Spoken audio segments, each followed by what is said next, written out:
Welcome to the Spurs News Podcast, your home for all things Tottenham Hotspur.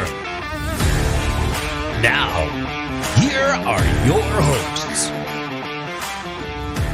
Hello everybody and welcome back to a new episode of the Spurs News Podcast. I am Sam. I am here talking to you live from sunny Bristol. Oh wait, no, it's snowing now. No, rain. Back to sun again, yay! Okay, and joining me to discuss all things Tottenham Hotspur is my partner in crime who's a little bit poorly sick, it's Matt. Hey, yeah, mate, you're right. Yeah, it's snowing. I mean, it's just ridiculous, isn't it? I don't understand. I was walking about in a t-shirt a couple of weeks ago. Yeah. No, literally, I got up, I was up early, and I was like, okay, it's dark, it's a bit cold. Oh, it was -2 overnight. Right, okay, yeah, definitely a bit cold. Right, throw a jumper on. By the time I'd done a bit, the sun's come bursting through. I'm like, oh my god, it's getting hot now. Oof, never mind. Yeah, this weather's ridiculous. It's like wear a jumper, but make sure you got a t-shirt underneath it just in case.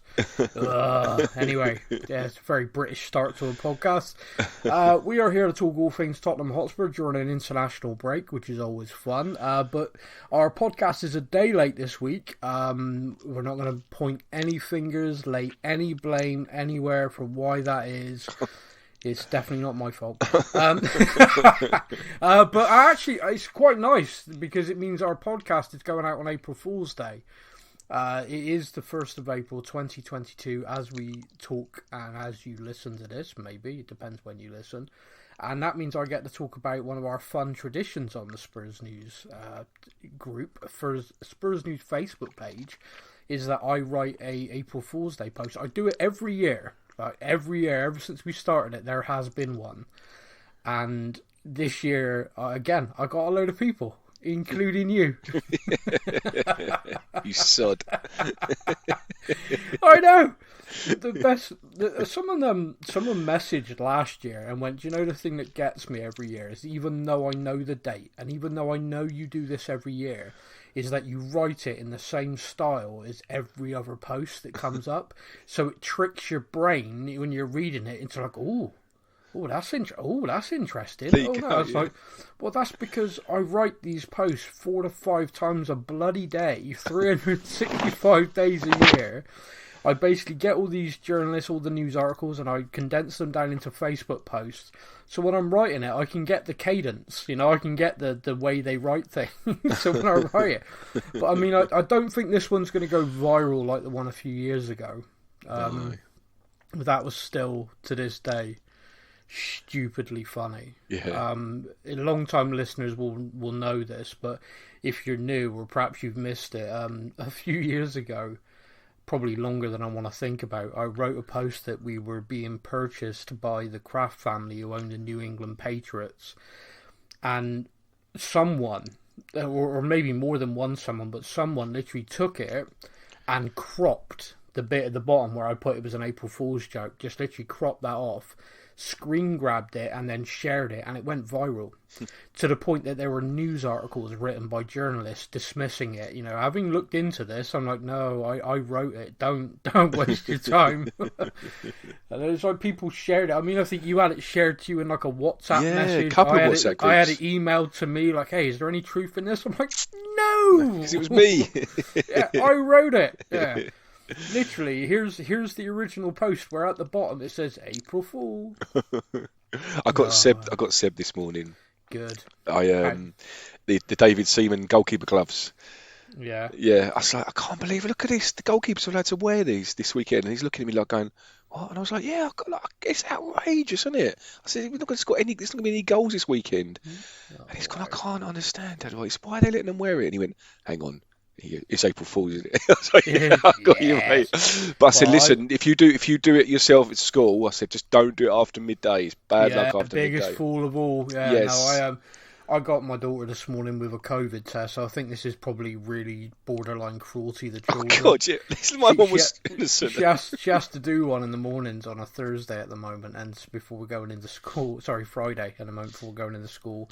And she did it, and she like wandered off like she always does, and you got to wait the 30 minutes. And she came back and went, you might as well get out your uniform, kid. You're not going today. Oh, no. What? I said, yeah, there's 2 lines.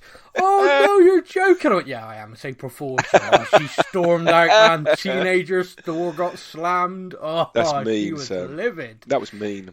Yeah, it was actually. It was pretty cool. When she came back, just scowling at me, I went, now take all that anger and energy and go to school. Yeah, used to learn. and have a good day. So if I get a phone call mid-podcast that a teacher's sending her home after 30 minutes, we know why. Yeah. I wound her up and sent her there. But yeah, so April Fool's Day is always fun on our Facebook page. Although from the 80 plus comments calling me bad words, I don't think everyone's finding it funny. Oh. Let's just have a very quick look and just see. Let me just grab a sampling of the comments. So there's 90 comments on the post now. The top one is so outdated now. Try something different. Wow. That's butthurt, isn't it? He's butthurt because he's been fooled. Someone says this isn't an April Fool's joke. The story tells that it actually happened. Mate, I made the whole thing up. Someone just put the idea of Levy and them opening their wallet, leave it out. I hate you so much. That's Eric Lamella level shithousery. Thank you, I approve of that comment. Spurs news. Did I just spend 2 minutes of my life reading a post, getting my hopes up, only to find out it's a joke? Yes, you did. It's so mean. There's a lot of if that's an April Fool's joke, it's a pretty cruel one. Yeah, and then this person said, "Why not do? That's cruel. Why not say something like Levy's announced he's staying at the club for life?" Actually, no, that's worse. Yeah, that would be me. Yeah, I'll take things for that and never happen. Not even April Fool's because this isn't happening. Stop it, you're mean. I mean, yeah, people. I mean, there's a lot of gifs of basically me being strangled. There's a place reserved in hell for you.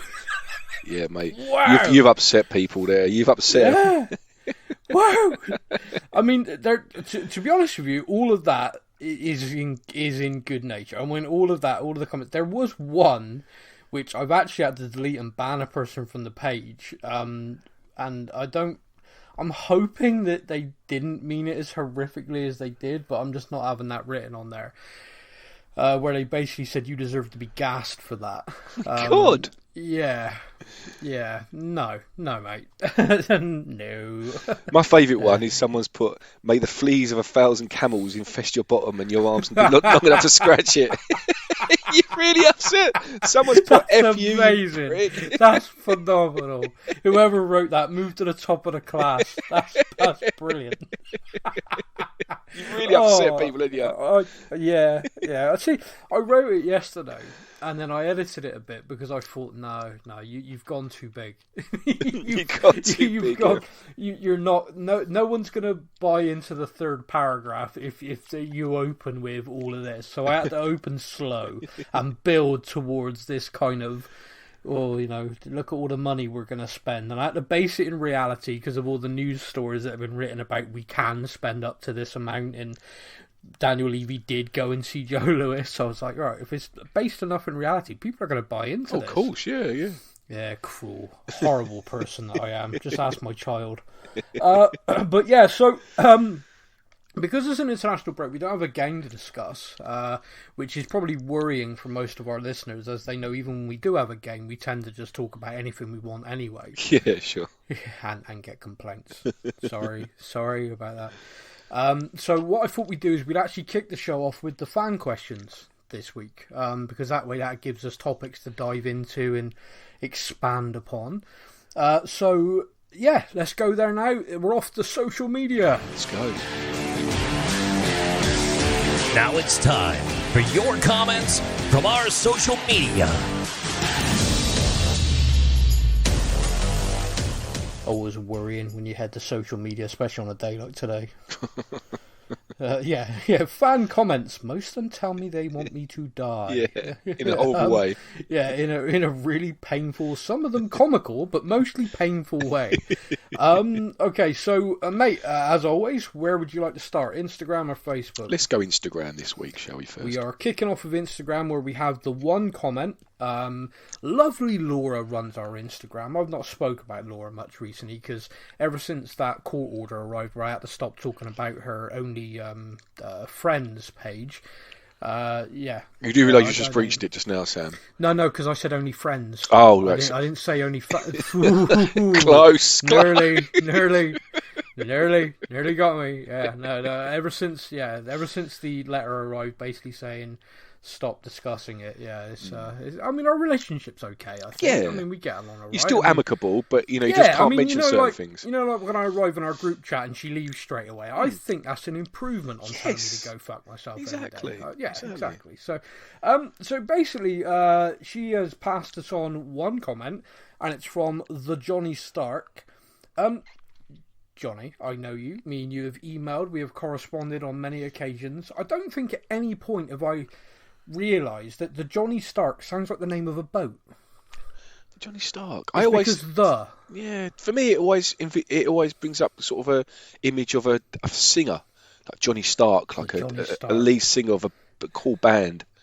Well, but like a sort of like a really good rock band that's in the charts. Yeah. Or are you talking about like a cheesy pub band, like hello everybody, I'm the Johnny Stark? No, like a cool American. Like it could be like the guitar player for like a really cool American band. Stark. Yeah, no, that works. Yeah, that does work. Actually, the band, the Starkettes. The Starkettes. The Johnny Stark and the Starkettes.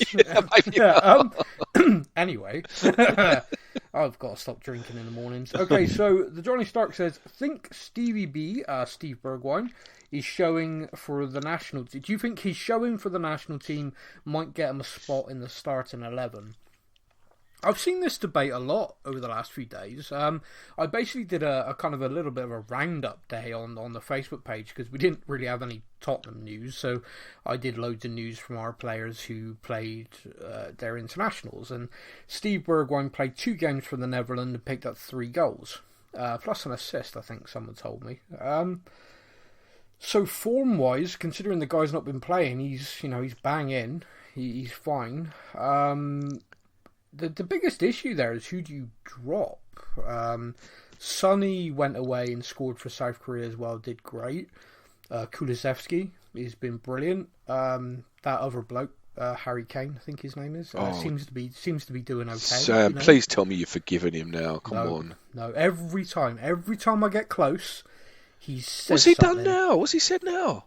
Oh, we got asked when he was on England duty about the summer and stuff like that. And don't get me wrong, okay, this is complete honesty. He didn't really say anything wrong. Genuinely, no, he didn't. He didn't say, "Yeah, I'll be looking to leave." Because that would you bastard, you've done it to me again. He literally just said, "Look, focusing on the season, focusing on England World Cup." Blah blah blah. He did all that stuff. What annoyed me, and this is so petty, and you're gonna laugh at me, okay? What annoyed me is, why couldn't you do that last year, you bastard? Why did you have to do that interview with Gary Neville when it proves that it was deliberate? Because he could have just done what he just did then. I know that's really stupid, and I know that's kind of like you're just looking for problems now, but it irked me. It's just like, every time I'm there, every time I'm past it, something happens, and I'm like, nope. Did he, just out of interest, I don't know what the timeline was, but did he do that interview with Gary Neville when Nuno was manager, or was before being appointed Nuno? No, he was before. So Mason was in charge, and we still had 6 games left in the season. Right, so before the season even ended. Yeah, that's what annoys me, because that's the thing, because if we got to the summer and someone had come up to him on England duty and said, you're off to the Euros, but there's speculation about your future, and he'd said, obviously at the moment the club aren't hitting my ambitions. I've always said I'd stay at Tottenham as long as we're challenging, but we've gone backwards. After the Euros, because my focus on England, I am going to sit down with the chairman to discuss this, because if I feel the club isn't, then I would like to leave. Yeah. I would have been annoyed, but I'd have got it. I'd have been like, you're leaving me, but everything you said's fair. Makes sense, yeah. Yeah. The fact he did it before the end of the season just pissed me off. And the fact that he's being asked now, before the end of the season, around the same time frame, and he's more than capable of going, no, I'm focusing on the season, that's it, no discussion or anything else, and I'm here with England, boom, gone. It's like you could have done that last year. You literally did it deliberately to orchestrate a move away, and that still pisses me off. Yeah, but anyway, so yeah, I'm totally over it. But the Johnny Stark is asking about Steven Bergwijn. It's an interesting thing. I saw the other day someone suggested him being played as a wing-back. And I look at him, and me and you have talked about the Victor Moses example. Maybe, I suppose, but I have no idea. I don't... You sort of look at him and you think physicality-wise, he's not going to be brushed aside, defensive. But I don't really... I can't think of a situation in my mind where I've ever seen him really in a defensive context. I mean, he's a very offensive, skillful player. I don't... But then you look at him and you think, well, he ain't going to take any crap. he's a... Yeah. I don't know. It's an interesting one, because like you say, the three up the front at the moment, you just ain't budging them three, are you? To the point where poor old Lucas, who started off very good under Conte really well, and he can't even crack in those three at the moment, can he? So the thing is, whilst we're playing basically one game a week as well, you are wanting to create momentum and rhythm, and unless someone picks up an injury. But here's the thing about having a squad, is Bergwijn's gone away on international duty and has done really well. Lucas stayed behind and is trained brilliantly like he always does. Those two guys can step in. Like, if we're struggling in a game to break a team down, they can come on, and that's what you want. Yeah, of course. Bergwijn came on against Leicester, and wow, what a night! That memory is not going away anytime soon. So it's difficult because everyone's like, oh, so and so should be playing, so and so. You can only pick 11 players, and the idea is that if you've got these guys really on form, which we have at the moment, but the reason perhaps why they're on form is because Bergwijn and Lucas are right there pushing them. You take that away, like those two guys get sold or whatever and they leave, and we got a couple of lads from the academy on the bench, wide-eyed, looking terrified. Perhaps Kulusevski and Sonny and Kane look at that and go, we're safe. Yeah. It's my argument over Kane has always been that the minute players come in that are pushing or like are up a level, that guy goes up a gear. Yeah. And someone said the other day, and it wasn't me, I'd love to take credit for this. They said you only got to look at the stats since Kulusevski and Bentancur arrived to show that Kane's gone, oh, hang on. Right, you're new here. Let me show you who's king. Still, by the way, let me just let everybody know that I'm still the best damn player in the world. Okay, and it does. It gets proven time and time again. It's why when we fail to recruit well, you can really see a kind of shoulders are down in amongst players. I think Højbjerg looks better again. Bentancur has come in. Is that kind of, oh crap, maybe I'm not guaranteed a place anymore, Yeah, of course. He's not like, it's been the last half a dozen games, maybe even more. He's not made any changes, has he? Like, me and Seb walked to the stadium, and we can predict the first 11 because it's the same first 11 it was last game. I'm not going to lie, it's beautiful for me because I do that team posting on our Facebook page, and I overwrite the one from the previous game, and so I'm just going tick, tick, tick, tick. Yes, the only problem is if there's one change, twice I've missed it. No. So I look at it, go same team, put it out, and then I'm like, wait a minute, Sanchez can't be on the bench and in the team, damn it! And then of course I go to the comments and it's like, oh, call yourself a Tottenham page. Oh no. Oh my god, how can... It's like, obviously it's a typo. I'm sorry, I apologise profusely. I've got it wrong. I think honestly, there's some people on social media, Sam, I think they just literally go on there just to correct people. That's their job. I'm going to correct. I one of my many hats is sales and marketing. I've got a high up qualification in it, and I have to do courses every year to try and maintain my level of this. And the most recent course I did, which was 6 night courses and then like an essay and all this rubbish, was literally on marketing incorrectly to get greater reach. So basically the idea is, if I write something and I make a mistake in it, you will get a far higher of interaction because people want to point out your mistake. That's mad, isn't it? And it's now a marketing tool. Yeah, do you know And what? it's true. I follow someone on TikTok who does lives like maybe once or twice a day, Yeah. or maybe once or twice a week. Sorry, Yeah. and he puts the word "your," but he does it the wrong way round. Yeah. But like people pick him up on it, and you Yeah. can see that he doesn't care because he probably No. just does it because it gets people on there just to pick him up on Massively, it. yeah, massively. Because the thing is like the TikTok algorithm is interesting because it's designed around interactions, and you will literally get a bigger audience depending on how many interact with you. So TikTok will get whatever you post and show it to 10 people with a similar interest. If over 80%, so 8 of the 10 go, oh, that's interesting, and watch it for over a set time, they then go to 100. If you get the same, it goes to 1,000, and it just keeps going. So it's all about how big of a reaction you get will keep going.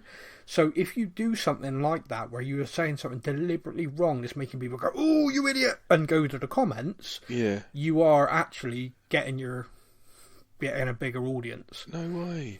Yeah, On mine, I posted I probably posted about 150 TikToks, Yeah. and one of them I posted, at the moment it's at 790,000 at the moment. Wow. It's insane. It's like, Yeah. and That's it's mad, man. yeah, and it's because like people just comment on it all the time, and it's mostly people trying to be like trolls. But but I'm thinking you think you're hurting me with your trolling comment, but you're actually helping the post. Do you know what I mean? You literally are, because some of the biggest creators on that platform are literally laughing their way to the bank because people are having a go at them. Yeah, of course. There's a woman on there who I think's hilarious, and I can't think of her name, and she has an account like Laura does, so I'm not going to name it, but she does, and she uses that TikTok to promote it, and I see her videos come up every now and again. Like, every time she makes me laugh because she is basically answering comments that are having a go at her, but because they're having a go at her, she's just getting more and more, and she's literally like, look at how much money you're making me. And yeah, exactly. People are just going mad at, oh, you're this, you're that, you've got no class, you're doing this. Oh, what about when your kids grow up? And she's like, thank you. This comment here got me 50,000 interactions, which got me this, and it's just literally. Every time I laugh to myself, I'm just oh, fair play to you. You're making money out of trolls, like left, right, and centre. But they don't realise the trolls, do they? They think they're trying to hurt you, but you actually bring them on. Yeah, bring it. Yeah, it's great. I mean, one of the Spurs News has a TikTok, and we did a video just about Harry Kane. It was the anniversary of the time he scored the 2 goals against Arsenal when we won 2-1.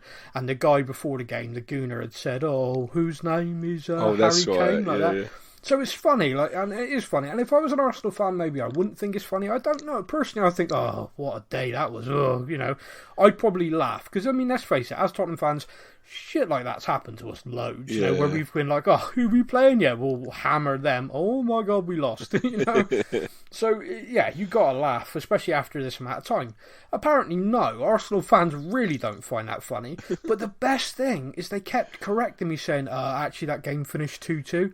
Yeah, it didn't. That's a different game. You're thinking of a different game where Harry Kane wore a mask and he scored a belter of a second goal.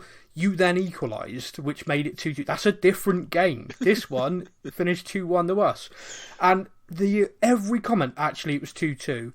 I just kept replying to it like, no, it wasn't. Yeah. And it was like, yeah, it was. It was. No, it wasn't. And I wouldn't engage to correct them. I just went, nope. And because of that, the interaction went through the roof. Yeah, sure. But I was just sat laughing my head off. But anyway, Steve Bergwijn. Yeah, let's get back. Sorry, we've got a bit of a tangent there, mate, haven't we? Yeah. Wow, that never happens. Steven Bergwijn, at the moment, I don't see him being able to break into the front three unless there's an injury or one of them, calls Conte a bad word in training. Because those three are set. Would it be possible to see him in a different role in the team? Could we adjust the formation? Right now, I think Conte's got this team playing the way he wants them to play, and we do have a little bit of momentum. I think against Newcastle, like I said, if everyone's fit, we're going at them again with the view of let's pick up where we left off and let's really try and take momentum to finish this season strong. But yeah, that's my thoughts. Anyway. I saw a couple of news articles say that he's thinking of leaving in I don't know much truth's in that. Bergwijn. Yeah. I wouldn't be surprised. I mean, in January he had the option to go to Ajax. Ajax were willing to negotiate with us. They made an initial bid which was rejected. They made a second which we went, ooh, nearly. And Conte wanted to keep him unless we were going to replace him. We made a move for Diaz, who of course went to Liverpool. If that move had happened, then Bergwijn would be an Ajax player already. So when you're looking at it, it's a case of he wanted to leave because he wants to play more football. Has he got more since January? I'd say no. Ajax still very much want to sign him. Yeah. So yeah, I think that's a deal to be done in the summer probably. But I've only got good things to say about him. He seems like a really great professional. Yep. In that Amazon documentary, he seemed like a really nice lad with his family and everything. I think the guy sadly came into us at a point where, you know, Jose was in charge, Hitchin was in recruitment, and we were in transition as a club. I think if he was a player that had come in under Pochettino when everything was settled, you know, he could have really been a big part of the side. But as it is, he's been through 3 managers in his 3 seasons with us. If you add Mason in, it's 4, you know. Yeah, sure. So it's just been a sad time for him. But I've got nothing but respect and good things to say about him. I like Steven Bergwijn. Yeah, and, you know, 2 great memories for me. Man City's first his goal in his debut, and obviously Leicester has made him almost immortal. Yeah, what a day! And I can do his celebration thing. Yeah, I can do that. I just did it. We're on a podcast, no one can see, but I did it. Yeah, I believe you. Okay, so heading over to Facebook, Ryan Miller says, "What's the latest with Skip's injury? Would be great to have him back soon, as he was playing brilliantly." It's a mystery. Before the international break, Antonio Conte told the press he thought he'd have him back for Newcastle. And then within a couple of hours of him doing that, the club really played that down. So it was kind of like he said that, walked out the press conference, and someone went, no, no, you have misunderstood. So whether that's a kind of, they were trying to manage expectations, but I have looked at this is obviously not a gauge, but I looked at the team training pictures released by the club yesterday. I couldn't see him anywhere. Again, there is no real information beyond the fact that I know the club with young players want to avoid operations. They just want to. You only got to look at Jafet Sangangu, who's been struggling with injury for a while, and they finally relented, and he's had an operation now. And he will be out and will hopefully resume pre-season training with the squad. I don't know if Skip's going to be in that same boat, because I simply don't know enough about the injury. I don't know whether perhaps it's now a confidence thing, that he needs to get confident in it again. I was told by a couple of people that he was training, but then didn't feel right when he was sort of twisting, like turning, which obviously is kind of important. But again, I don't know is the short answer, and I don't think anyone who says they do really knows, because of course, other than the physio Skip himself, no one's going to be privy to that information. Yeah. So a lot of rumours that he is not available for Newcastle, though. What we will find out today.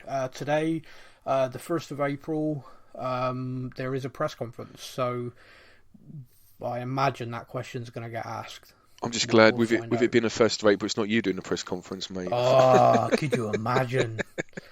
Yeah. Hello, everybody. Just want to start the press conference with some news. 5 of you have tested positive for COVID, but I'm not telling you which 5. Yeah, and just watch everyone's like, oh, he's wide, and they go, oh, I'm kidding. It was only 2. Right. Okay. The next one is, and thank you for your question, Ryan. Ryan Miller. He sounds like an actor name, doesn't it? Ryan Miller. Yeah. Is that just because there's so many actors called Ryan nowadays? Yeah. Ryan Reynolds, Ryan Gosling, Ryan Miller. No. Yeah, that's an actor's name, definitely. Yeah, definitely an actor's name. Okay, Ian Liddle. That's not an actor's name. That's... No, he sounds like he runs a supermarket in Germany.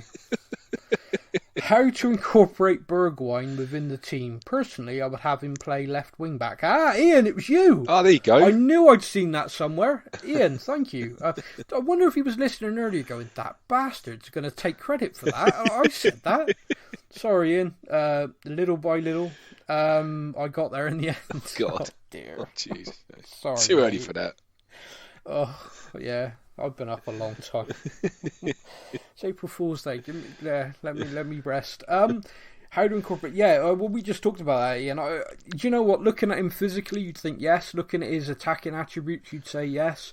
Defensively, I don't know. But then I have seen us recently get into some phenomenal positions, and Reguilon, bless him, isn't a finisher, and Sessegnon, bless him, is injured again.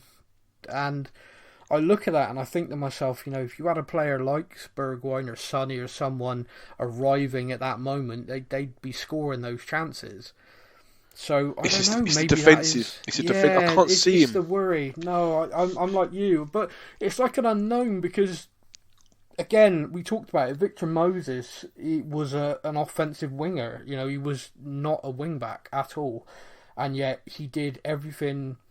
He basically coached him to the point that defensively he just did everything simply, and because he did everything simply defensively, it was good. It was fine. Yeah.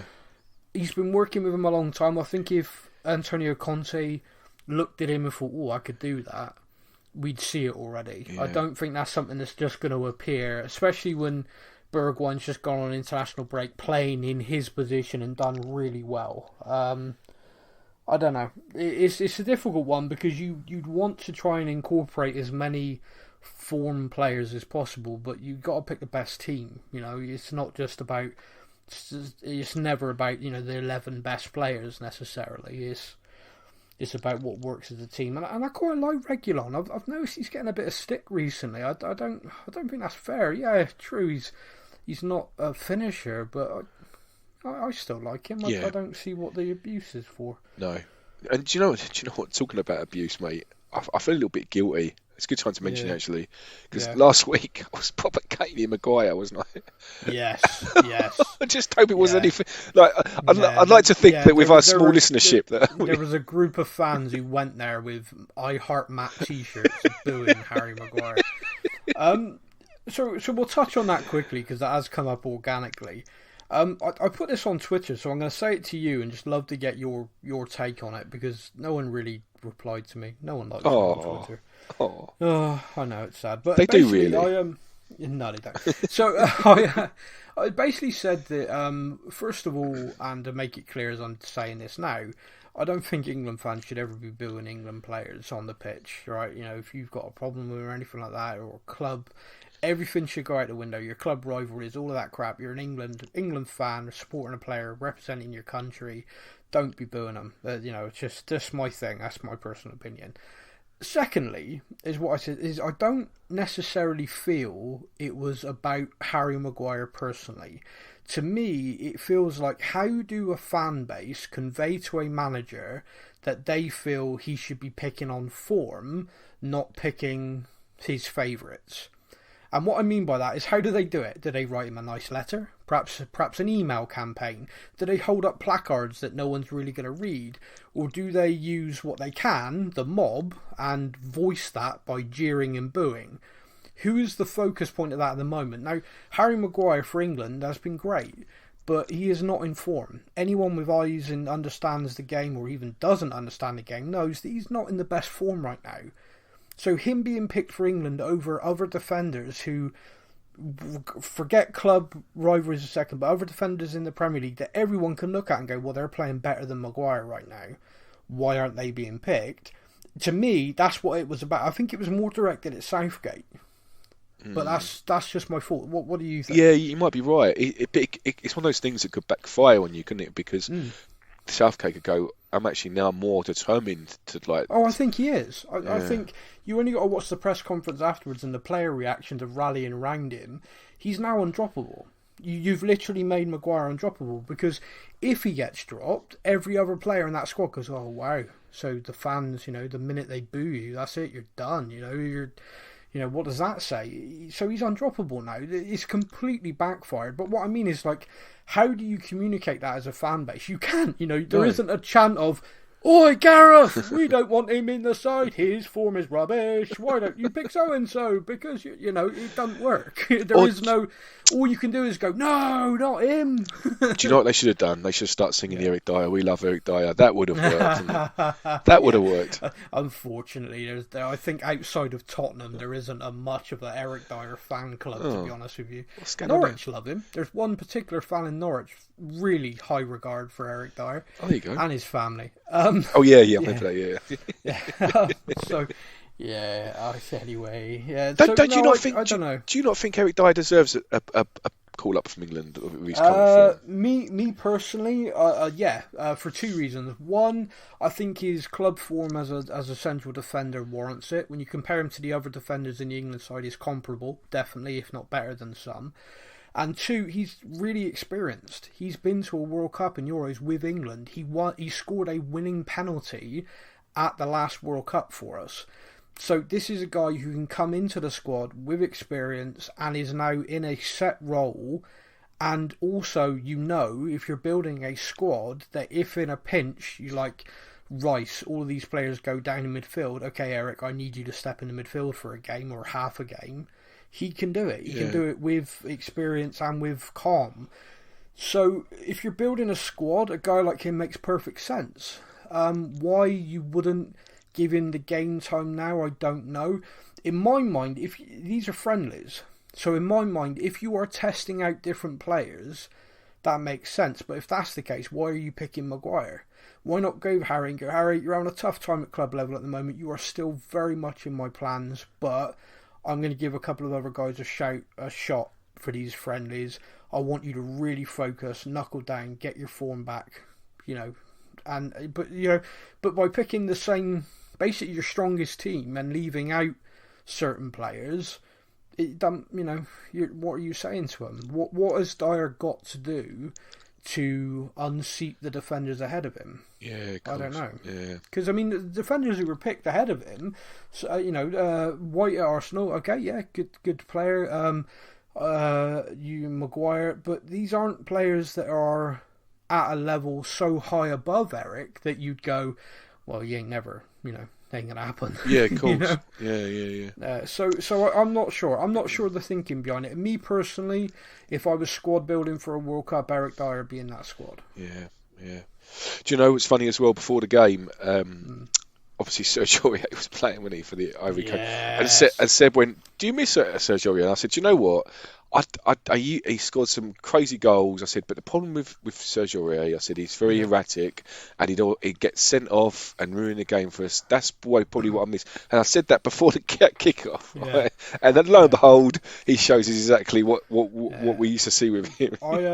My thing about Sergio Aurier, gonna Aurier. Yeah, of course. He would just lose his mind in a moment and just do something. And his whole surge forward, stroll back used to drive me insane.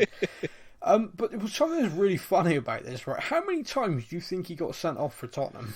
I bet it's not going to be as many as I think it is, because I would say about 4 times. It was twice. Oh, twice. Blimey. For yellow cards as well. Now, I was shook off by this, but someone on Twitter, a lady who I follow, whose name's gone right out of my head right now, so if you're listening, sorry. She basically just went, I hate this narrative from commentators that he was being sent off for us and booked every week. He played so many games. She rattled off this number 70 odd games, and he got booked this many times. Yeah, Romero's at that same level now. Right. Romero's literally been booked the same amount of times as Aurier and been sent off. I think, do you know what? I'm only picking on one yellow card, Sam. I know that, and I'm not. That's not fair to do that. I know, but it's because of what comes to mind. But I'm just thinking of the Richarlison yellow card. Yeah, I mean, that wasn't erratic because he had. That's the thing. When it comes to Kuti, it's aggression. It's not just absolute, what year is it? Moment like Aurier. I mean, do you remember Benoit Sokoto? Those two. Could you imagine if we'd had those two as fullbacks at the same time? I think I'd be grey. I'd just be gone. Because the pair of them, absolute shrug. Never mind. I got paid. Why are you like this? But anyway, Serge Aurier, gonna Aurier. That guy. That guy is just box office. But you know what? Not that I know, but from what I could gather, he was fantastic in the dressing room, though. He was like a real character, wasn't he? Yeah, definitely, without a shadow of a doubt. Yeah. He's on his own, I think, to be honest with you. Sean Palmeter. Now, what's this? Are we talking like a classic English actor? I think with this one, like someone who'd been in a Shakespeare production. Sean Palmeter. There you go. I'm trying to work out how to say it. Palmeter. So it's either Palmeter or Palmeter. Palmeter. Palmeter. Oh no, we've gone. Palmeter. Sean. All right, Sean. Sean's just listening, mate. Yeah, he ain't that hard. Sean says hello, Matt and Sam. Oh no, he knows us. Oh no, he listens. Oh, he's from Canada, eh? He's from Vancouver. What's that? What did you just do? What was that impression that you just did? It's Hoser, eh? It's Canada, eh? I'll take your word for it. I'll take your word for it. Canadian accent is gone completely now. I can normally do it, and now I'm giggling, so I can't. It says, what needs to happen to keep Conte and Kane around next season? It sounds like if one goes, so will the other. So would a top 4 finish and some transfers be enough? I can't imagine Spurs without Kane, and this is. I look forward to your podcast every week. Probably not now because I've just been an absolute asshole to you. His name and his accent. Sean from Vancouver, British Columbia, Canada. I love the fact you went Vancouver, BC. You really put where you're from there. That's you Earth. Just needed Canada. Earth. Yeah. Yeah. Okay. Sean. I think your assessment's fair. Yeah. I think if Conte walks, Kane is at the door with him, like, take me with you. Yeah. I think if Kane goes, I think Conte walks into Daniel Levy's office and goes, you lied to me, goodbye. So there is a transfer guru called Fabrizio Romano, and he is pretty reliable because what we call journalists call him a tap-in merchant. He basically takes the work of journalists and goes, verify it, yeah, great, here you go, and passes it out, and everyone goes, yay, Fabrizio, thank you. It wouldn't hit him. He does tag people and credit them, but he is, but anyway. So he literally has a tie into Tottenham now because he is very close with Paratici. So what you need to keep in mind is when he puts stuff out relating to Spurs, it's probably very accurate now. I mean, like, really accurate. And also, he's probably been told, given a nod, yeah, let people know. Yeah, you're all right. Yeah, you go on, mate. Yeah. So he put out, for example, this last week or so about Kulusevski and the loan deal. And he basically published the details exclusively of what that deal is. And now I've seen it, I am actually blown away by the deal Paratici's done here. We have an option to sign him permanently this summer. It's an 18-month loan. So he's on loan with us until the summer and then all of next season. We have an option to make it permanent by paying an additional 35 million to the loan fee, which I think is about 6 million when it goes to sterling pounds. But we don't have to exercise that until next summer. And there are clauses which will make it compulsory, like he plays at least over 50% of games, we get the Champions League, but this all next season. Right. So this summer, we just keep him on loan. We don't have to pay out the money to make it permanent for Kulusevski. Which, when you think about us managing budgets and transfers and things and funds, what a fantastic bit of business that is. Yeah, absolutely. Yeah. I mean, he's here, he's ours. So I was actually kind of staggered by that. That was very impressive. Bentancur was just a straight signing, done, dusted, easy. We know that Romero was an initial loan, which this summer we need to cough up. So it's I sort of looked at it and was like, oh wow, that's out there. But he also did say, separate to that Conte and Kane are now inexplicably linked. Yeah. Basically, Conte will want to build his Tottenham team to challenge next season, and Kane has to be part of that. Just has to be, because he needs to build the team around giving him the ball to score goals. And Kane is so happy working under him and working with the ambition and the drive that if he were to leave, it would just signal to him once again this club don't want to win anything. I have to leave to win something. Yeah, I think if Conte stays, Kane's staying. Kane ain't going anywhere if Conte stays. Definitely. I think so. Yeah. I think at the end of this season, so for me, I've said it before, and I think it's true. The finish to this season is massive. We somehow managed to squeak top 4 and secure Champions League football.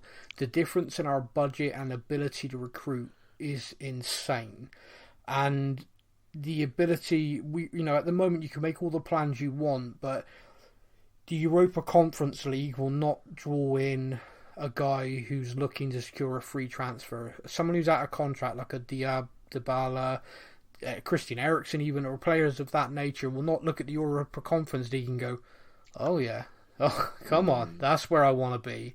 They will wait to see if they get a better offer. The Europa League even, most of them will wait to see if they can get that better offer. Champions League, you arrive to them and you go, right, look at our stadium, look at the training facilities, look at our manager, we're in the Champions League, where do you want to sign? Yeah. And you can do deals then, because agents won't go, oh, hang on, because a Champions League team might come in. They will literally go, if you want to join them, do it. Yeah. And you can get stuff done.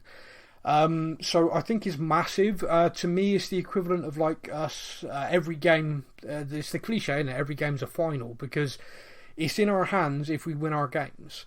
You look at our fixtures and you think, oh, not likely to win all of them, and that's true, but we got to win. We just got to go into every game with, we have to win this or not lose it, because then it's in our hands, because we do have to play Arsenal. They are, at the moment, looking at the table, it's between us and them for 4th. Now that can change, but that is the two teams that were in pole position for it. Man United, West Ham are there as well for either of us slip up.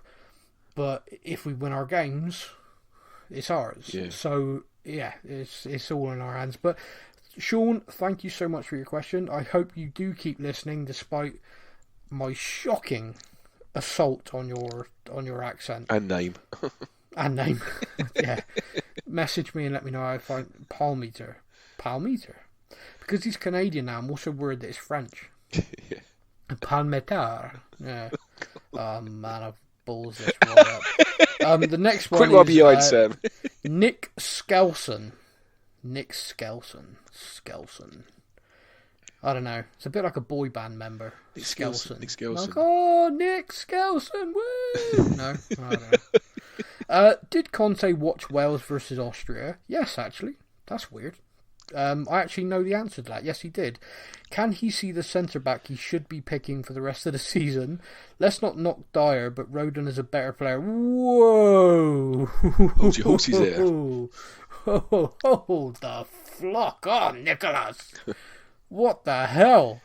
You think Joe Rodon is a better player than Eric Dyer? I mean, we all have opinions, and opinions are like assholes, but unfortunately, some of them are full of Nick. Joe Rodon over Eric Dyer. I don't know. I don't even know where to start with that. Okay, let's be sensible. Let's just not be silly for a minute. As players, they're comparable in a lot of ways, physicality wise, heading ability, etc.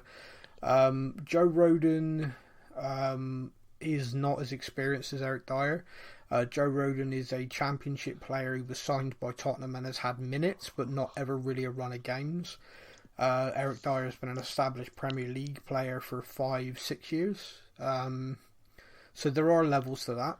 International, if Joe Rodon was English, would he be getting the same level of minutes for England as he does for Wales? Absolutely not. Not a chance.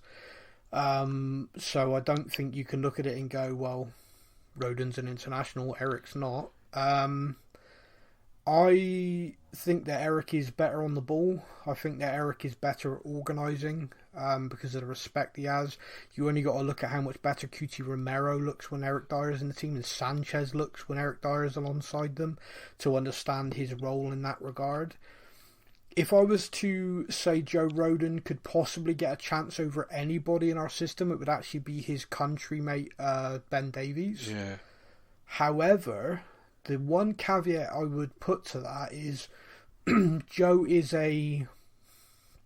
what's the right term? What I'd call a traditional British defender. Body in the line, head everything away that comes in. You know what I mean? He's a guy who just loves defending. He is that sort of bloke. In the system that Conte wants to play, he wants his left-sided and right-sided central defenders to actually run underlaps. So the wing-backs go, and we're actually seeing Ben Davies, for example, on a regular basis come up and be in the offensive part of the pitch. Dyer does it. Romero does it. They take it in turns by bringing the ball forward. I've seen no evidence of Joe being able to do that at this level. When we signed him, there was a lot of talk about he was very good on the ball. And granted, you could argue that he's not been given enough games to develop that, but would you, with only this many games left in the season and every one, as I just said, being a cup final, is this the time to go, do you know what? Let's see what Joe can do. Yeah, it's not easy. No. I've said for a while, I've often thought, why didn't he get more game time? But I think you've got to look at the opportunities he's been given, and has he ever done things in those opportunities to make you go, wow, he needs to start? I remember years ago, Kevin Wimmer came in for injured Jan Vertonghen, and by the time Jan came back from injury, we were like, Kevin's Big Kev. You know, Jan, sit on the bench, mate. You know, sit on the bench. What are you doing? And then his form went, and Jan came in, and Jan was just like, oh yeah, I remember Jan. He's world class. Okay, yeah, no problem at all. I remember we got a silly amount of money for Vieira from Stoke. Yeah, we did. Yeah, and his career just went. Yeah, another classic. Yeah, poor guy. He did so well for like 12, 15 games for us. He was awesome, and then just got a little knock. Vertonghen came back in and was like, nope, my shirt now. Not having it back. No. Did you see it? I don't know if you saw this the other day. I come up on something about how if transfers, some of the transfers or some of the players we bought in, if it was on today's money, how much would we have spent on them? And I think the Rebrov one, something like 110 million or something, if it was in today's money. You know, it's insane, isn't it? Sergei Rebrov. There was. Do you know we were in for him and Shevchenko, and we chose Rebrov? I know. Why? Do you know that to this day? Because AC Milan were in for him as well, and there was like this whole thing, and we had more money, and we were like, oh, who do we go to? And they both, you know, we can offer you more money, and then, actually, Rebrov, he's the one we want. He's the one. We'll let the other one go for silly money because, shake it off. Anyway, so Nick, I don't agree with your assessment between Rodon and Dyer. Trying to be objective, just you know, taking my Dyer fan club hat off, just looking at it, I don't think there's I can't see a justification for the swap, me personally. Maybe other people listening will, and trust me, they will tell me. Yeah. So, you will not be alone. Yeah, no uncertain terms. Yeah. The final comment is from Mark Ivy, who says, we surely need, don't call me Shirley, we surely need at least 4 or 5 top players in the window. Would it make sense for Paratici to target a few quality players who will come on a free and use the remaining budget to target some big players? Yeah. Do you think Mark means like big reputation, or he wants someone who's like 6'8"? Yeah, like literally big players. Yeah, like big players. Yeah, we want to sort our corner defending out, and the way we're going to do it is we're going to recruit land giants from this point on. Get the mountain man in. Yeah, the mountain man. So every corner you put this monstrosity near him, and they got to hit it over him just to get it into the box. That's the plan. Yeah. Joe, stupid rugby analogy. A second, we had I was playing under 12s rugby. Okay, so all of us were 11. And we had a kid who was our age, 11 years old, who was 6'1". Jesus Christ. Right? And it was hilarious because he looked like an 18-year-old, but when he spoke, hello everybody. Sounding like Dan. Oh, yeah. Polynesian Dan, yeah, there we go. But I mean, like, really proper little boy squeaky voice. It was hilarious. Oh, no. I mean, he grew up and he was like, we came back to training like we were 15. He was like, oh, everyone's like, oh my God, what the hell happened? Yeah. Do you know, one of my nephews, he's 13. He was 13 last month. And honestly, if I go to when we go to the in-laws and hear him speak, I feel like, have we just been broken into? And I'm like, oh no, it's my nephew Leo. Like, where has that voice come from? Where did that come from? Yeah. But anyway, we were like a line out in rugby is like, a throw in for anyone who's uninitiated, and you get two teams, they line up and you throw the ball down the middle and the two teams compete for it in the air. Well, anyway, we had this tactic where we stuck him right at the front. So these little 11-year-olds were having to throw the ball over our monster at the front to try and get it to their team. It just never worked. So he had to bring his passport to every game to prove his age. That's quality. I love that. So funny. But yeah, so sorry, Mark, back to you again. It's difficult because you look at I don't know how it's happened. I think it's a COVID thing where contract talks got delayed, but there is just a huge amount of players available for free this summer. A lot. And a lot of them are internationals. And a lot of them are internationals for countries who will be at the World Cup. It's mad, so these are players that need clubs where they're going to be playing. These are players that in the past, some of these players might have gone, well, I could go sign for Man City, sit on the bench, I'll earn 10 million signing on fee, 300 grand a week, and I don't care. I'm done.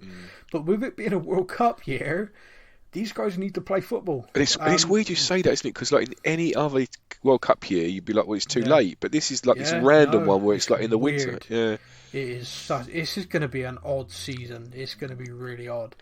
But I'm intrigued. I'm absolutely intrigued as to what's going to happen because, for example, we're linked with so many. But there's Kesse in midfield, Dybala, attacking wide player. There are players who are on free transfers that we are being linked with heavily. And I think one of the key reasons why some of those links exist is Paratici and his relationship with some of these players, existing relationship. Yeah. It's going to be very strange. I'll tell you the one to watch just from a footballing point of view because it's a weird one. Is Paul Pogba at Man United. So Pogba's got a super agent who likes to earn his money, obviously. And Pogba's made it abundantly clear, look, I'm not even going to talk about a contract with you until my contract's up. That's it. We're just going to talk about it in the summer. There is a very, very strong rumour originating now that he's already done a deal to go somewhere else. Right. And that somewhere else is Man City. If that happens, I think that man might become one of the most hated men in football. Yeah. He is literally about to Sol Campbell, Man United. I can't imagine it. I don't know why. To me, if he's going anywhere, I think it's going to be Paris Saint-Germain. I think PSG, French, international superstar, it suits their style of recruitment. But I don't know. This rumour is gathering pace. It's just speaking of fun footballing rumours, Erling Haaland, Man City are apparently ready to break world transfer fees to get him.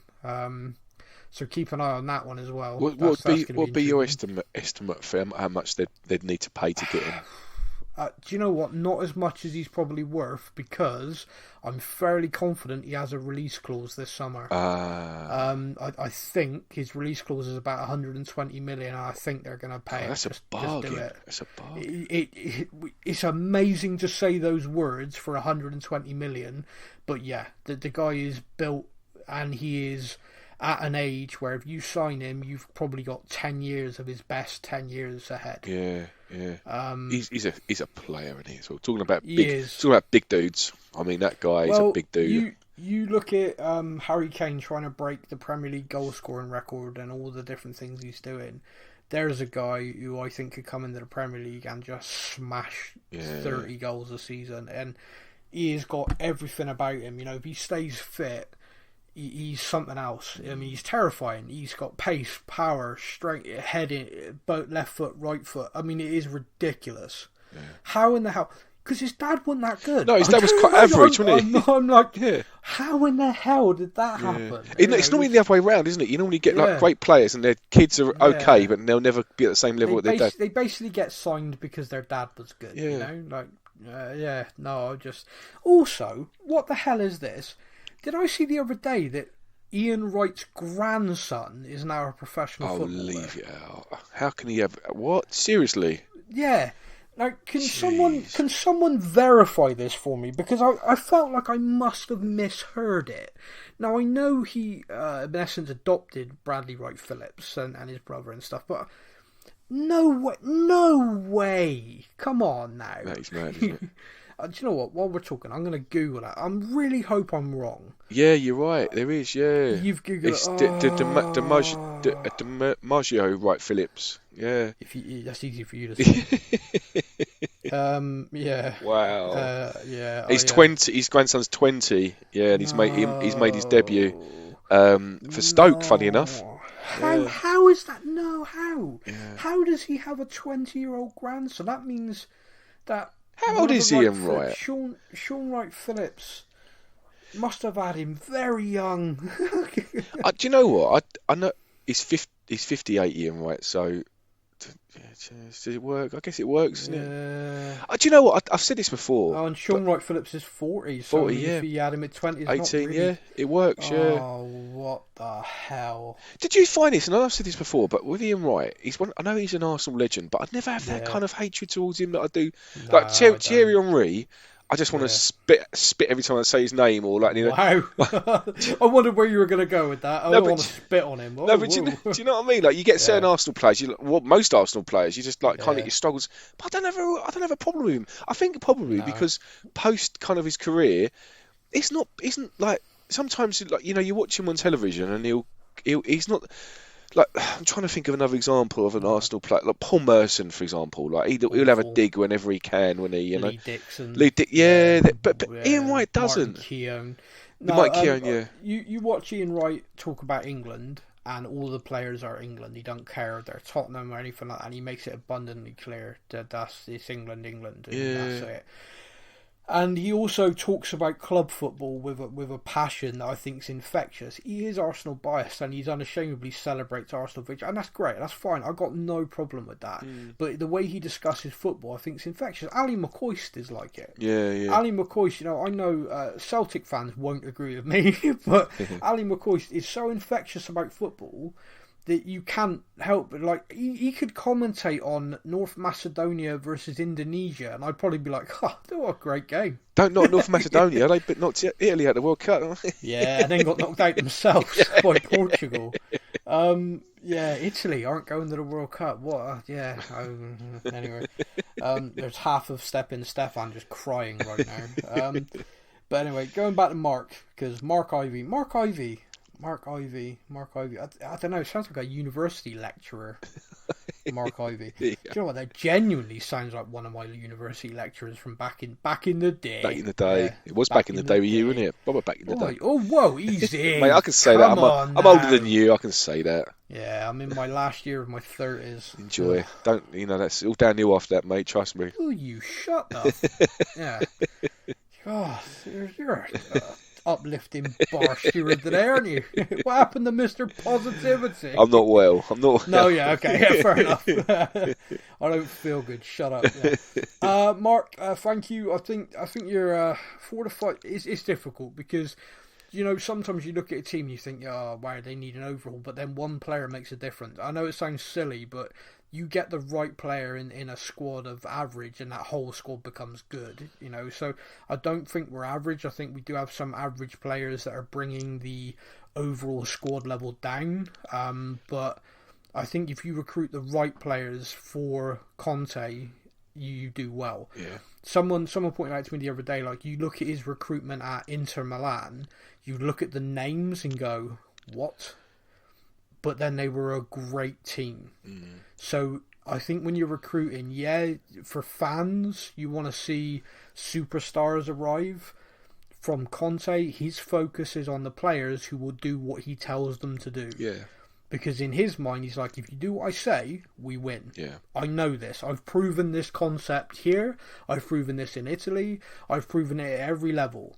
So give me the players that will listen and do as I say, not arrive and go, yeah, but I'm already brilliant, so I don't need to listen. Yeah, of course. That's it. That is everything. We have a game against Newcastle this weekend.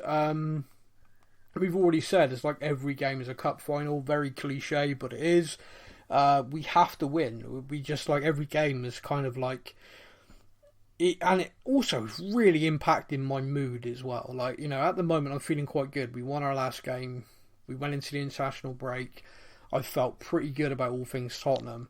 But I know that kind of bipolar fanship that I have with the club is going to absolutely crash if we then lose to Newcastle at home. You'll be fine. Seb's predicted a 4-0 win for us, so it'll be all Seb has predicted. There we go. Seb predicted. Yeah, see, we got to bring that in. Seb predicts, because I put a bet on a Seb prediction for the West Ham game, but I did it wrong and won. There you go, see? So you'll make your money.